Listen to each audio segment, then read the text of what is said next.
press this morning as a member of the SJB. Sri Lanka, as you know very clearly, is in a very perilous and a dangerous condition. This dangerous condition arises right now as a result of people who hold high office, like the office of the president, without a mandate from the people. Sri Lanka is in a perilous condition as the international community and also the people of Sri Lanka very clearly understand, because we prove through the conduct of people who are in top highest level governance that they have no respect for benchmarks of democracy. We are very specifically right now addressing the international community. We are in the process of addressing an appeal to the chairman of the International Democrat Union, because Mr. Wickremesinghe claims to be today the vice president of the International Democrat Union. This is a global union of parliamentarians, political parties committed to the highest attributes and qualities of democracy and democratic good governance.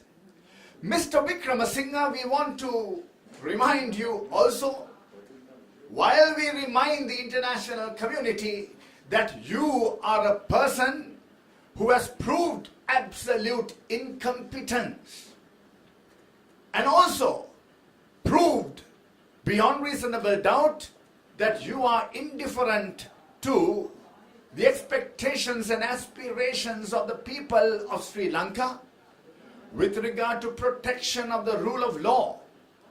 We remember very clearly that during the 2019 Easter bombing, you, Mr. Wickremesinghe, as Prime Minister, made a most dishonorable statement that you knew nothing about it and you have not been invited to the National Security Council. You claimed, and you had the audacity to say that. And not only that, while disowning responsibility, you have failed. In the eyes of the people of this country and the international community, you have failed to ensure justice to the victims of the Easter bombings. When are you going to ensure justice to the people of this country, the victims of the Easter bombings? And when are you going to honor the due process of law and ensure justice to the Republic of Sri Lanka? We know that you were rejected in the parliamentary elections. In 2019, 2020, you did not even have the capacity to come forward as a presidential candidate because you yourself has no confidence in yourself. We know very clearly that you were rejected in an unprecedented election decision by the people of this country by ensuring that you do not win one single electorate in the Republic of Sri Lanka in 25 districts in 9 provinces. You are a man who was zerified, reduced to naught, reduced to nothing electorally. And at the presidential election, you polled approximately 2.5% of the vote. And you understood very clearly that the people have rejected you decisively. You also have a reputation of being an autocratic leader in the United National Party, while your party came to be defeated over and over and over again. You autocratically held leadership for nearly 3 decades. For nearly 3 decades. Whatever democratic challenges that were there from the United National Party peacefully asking for party reforms and change of leadership, you were able to neutralize, destroy by using the most undemocratic tactics, at times with the help of the Rajapaksa regime. Such a person has no mandate, no respect. You have proved yourself that you are a dishonorable leader. We are happy that you, in your address to the nation, you said that you should not be called Atigaru, honorable. How can you, Mr. Vikramasinghe, be an honorable person? You understood very well that you are dishonorable, and we are happy that you understood that you are dishonorable and banned the use of Atigaru. Now, let me tell you and also the people, this addressing of the media is meant for you as well. You were defeated in the 2020 parliamentary elections for a reason. You had no moral right, Sadacharatmaka Aitya, you had no moral right to enter parliament having been defeated electorally in every single electorate. The national list, in line with the benchmarks of the constitution, is meant for people, professionals, whose names were listed, gazetted, and you, after 1 year, nominated yourself to parliament against the will of the people, against the will, obviously, of the very people who are listed in the UNP national list.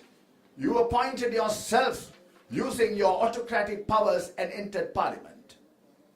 You entered parliament at a time that Sri Lanka happened to be in a perilous situation with emerging economic bankruptcy.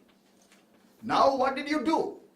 With the public uprising, the people, the peaceful uprising called the Aragalaya. As a result of the Aragalaya, the president and the prime minister, first the prime minister, Mr. Mahinda Rajapaksa, and the entire cabinet resigned. When Mr. Mahinda Rajapaksa resigned, you, who had no mandate whatsoever to represent the people of this country in a high office, ensured that you went and met the president in order to gain the prime ministerial post against the will of the people, against the will of the people. You became prime minister, not with the blessings of the people of this country, not with the blessings of anyone.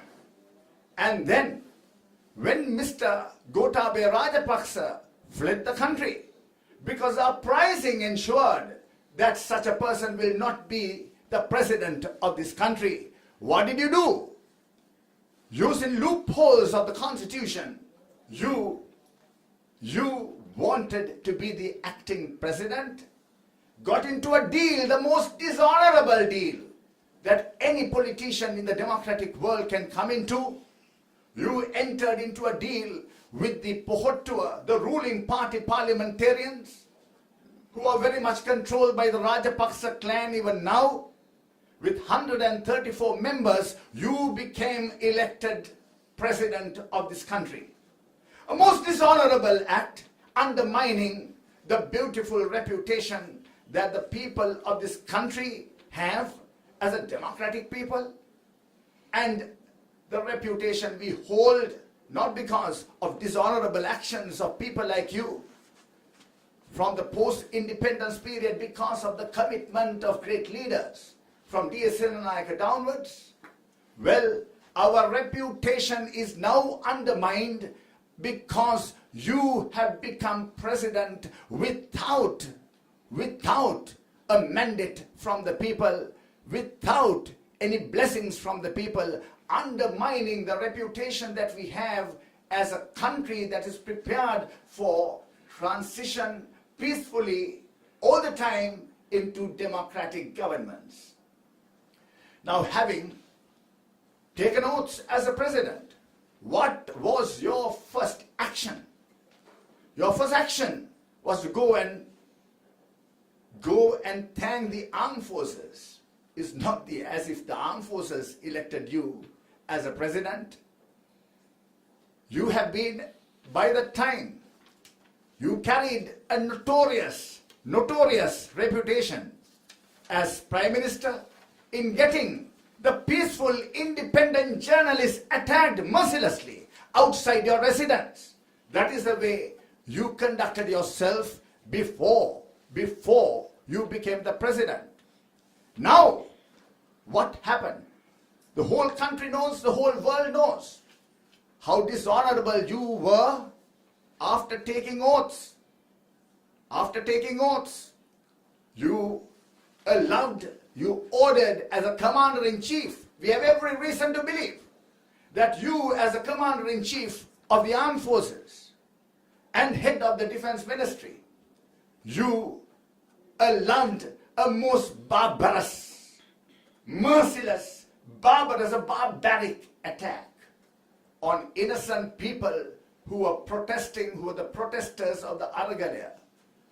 Internationally well-known, peaceful protesters of the Aragalaya were mercilessly attacked on your orders by the police, the armed forces, and also some other goons who did not even have a proper identity, using the most barbaric methodologies that can be used. Iron cables, iron poles, not only with the rifles, they were attacked mercilessly. You attacked mercilessly elderly people, the youth, the leaders of the Aragalaya, women, pregnant women were attacked. You have been a curse to the nation, Mr. Wickramasinghe. You have been a curse to a peaceful Sri Lanka. Is this the way that you start office as the 8th president of the Republic of Sri Lanka? You have been a curse to the people of this land, acting and working against the will of the people, the whole international community. We are addressing over and over again, because we love democracy. We love our country. We love the reputation that Sri Lanka has as a democracy. You cannot be allowed. We cannot allow you. The decent people of the land, the citizenry shall not allow you, and we do not allow. We want to appeal to the International Democrat Union, of which you are the vice president, and also you are the chairman of the Asia Pacific Democrat Union.